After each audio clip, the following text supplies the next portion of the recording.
ഹൃദയത്തിൽ എഴുതിയ വരികൾ മെഹബൂബരും മദിഹിൻ മൊഴികൾ അതരത്താൽ പാടി ഞാനായിഷ്കിൻ തീരത്ത് അണയണം നബിയുടെ ചാരത്ത് ത്വഹാവേ നബിയോരു നടന്ന മദീനത്ത്.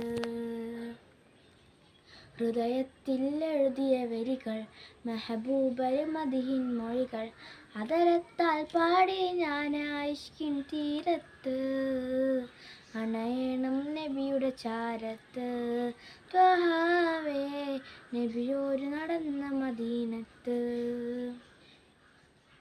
ലോകത്തിലായെന്നും റഹ്മത്തിനായി മക്കത്തെ മണ്ണിൽ പൂ തിങ്കൾ നിലാവായി ആമിന ബീവിക്കും അബ്ദുള്ള ഉപ്പാക്കും ആനന്ദമായെന്ന് തങ്ങൾ പിറന്ന